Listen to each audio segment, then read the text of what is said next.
মূলোর শাক যারা পছন্দ করেন না তারা এইভাবে একবার ট্রাই করে দেখতে পারেন। মূলোর শাক খেতে কিন্তু খুবই ভালো হয়। নমস্কার বন্ধুরা, অমৃতা কুকিং চ্যানেলে সবাইকে স্বাগত জানিয়ে আবারও হাজির হয়েছি।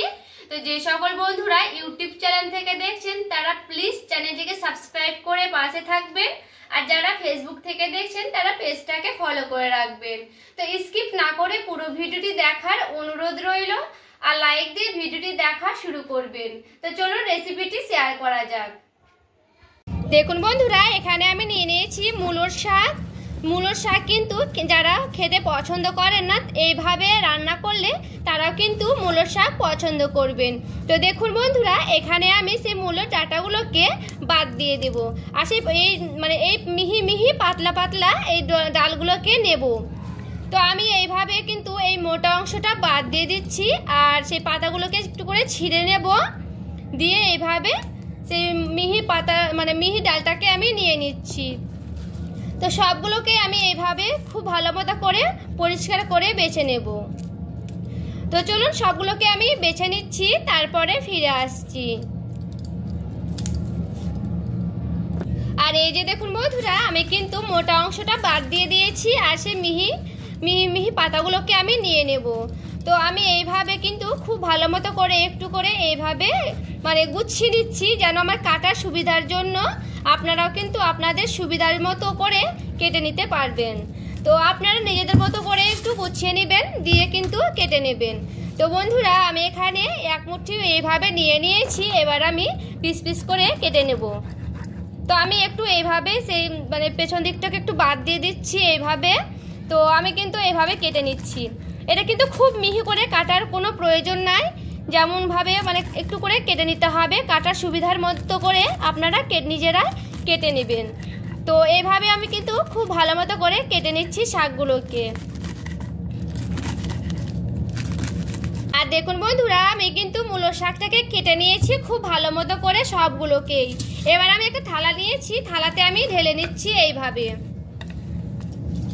আর এখানে দেখুন বন্ধুরা, আমি নিয়ে নিয়েছি মুগ ডাল। তো মুগ ডালটাকে আমি ভিজিয়ে রেখে দেব কিছুক্ষণের মতো।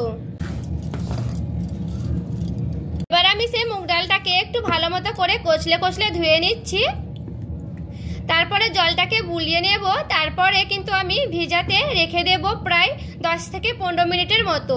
একটু হাতে সময় রেখে করবেন বন্ধুরা, তাহলে কিন্তু ডালটা ভিজে যাবে। তো আমি জলটাকে ছেঁকে আবারও পরিষ্কার জল নিয়ে চলে আসবো। এখানে দেখুন বাটিতে আমি জল নিয়ে নিয়েছি, জলে আমি খুব ভালো মতো করে ধুয়ে নেব। 2 থেকে 3 বার কিন্তু একটু কচলে কচলে ধুয়ে নেব পাতাগুলোকে। যে কোনো শাক বন্ধুরা খুব ভালো মতো করে কিন্তু কচলে কচলে ধুয়ে নিতে হয়, সেটা কিন্তু আমরা সবাই জানি। কিন্তু এটাকে 2-3 বার ধুয়ে নিচ্ছি, তারপরে ফিরে আসছি। আর বন্ধুরা 2-3 বার কিন্তু আমি ধুয়ে নিয়েছি, তারপরে ফিরে এলাম। বন্ধুরা, যারা কিন্তু মূলোর শাক খেতে পছন্দ করেন না, অনেকে কিন্তু একটা যে মূলোর গন্ধ থাকে সেজন্য কিন্তু অনেকে খেতে পছন্দ করেন না, আবারও কিন্তু মূলোর যে গন্ধটা অনেকেই পছন্দ করে। তো আমি কিন্তু এখানে নিয়ে নিয়েছি লবণ 2 চামচের মতো। তো লবণ দিয়ে শাকটাকে খুব ভালো মতো করে এইভাবে চটকে নেব। চটকে চটকে কিন্তু খুব ভালো মতো করে একেবারে জল বের করে নিতে হবে। তো দেখুন এইভাবে হালকা করে চটকে নিলে দেখবেন খুব ভালো মতো করে নরম হয়ে যাবে। আর দেখুন বন্ধুরা, অনেকগুলো কিন্তু জল বেরিয়ে আসছে এইভাবে চটকাতে চটকাতে। তো এইভাবে আমি খুব ভালো মতো করে চটকে নিচ্ছি, তারপরে ফিরে আসছি। বন্ধুরা, এখানে আমি ডালটাকে 15 মিনিটের মতো ভিজাতে রেখে দিয়েছিলাম, আর দেখুন খুব ভালো মতো করে কিন্তু ভিজে গেছে। এবার আমি এটাকে শিলনোড়ায় খুব ভালো মতো করে বেটে নিয়ে চলে আসছি। আপনারা চাইলে কিন্তু মিক্সিং বলে পেস্ট করে দিতে পারেন। এবার দেখুন বন্ধুরা, খুব ভালো মতো করে কিন্তু কচলে কচলে রেখে দিয়েছিলাম আমি সাইডে সরিয়ে। এবার দেখুন কতগুলো জল বেরিয়েছে, আর আমি এইভাবে চেপে চেপে জলগুলোকে নিংড়ে নেব। আপনারা যারা সেই মূলোর গন্ধটা পছন্দ করেন তারা কিন্তু শাকটাকে এইভাবে না কষলে, রসটা না বের করলেও কিন্তু হবে। তো আমি কিন্তু এইভাবে করে নিচ্ছি, একটু ঘান করে মূলোর শাকটা, তার জন্য। আর দেখুন এই শাকটাকে কিন্তু আমি এই পর্যন্ত রেখে দিয়েছি। তো চলুন এগুলোকে রান্না করে নেব।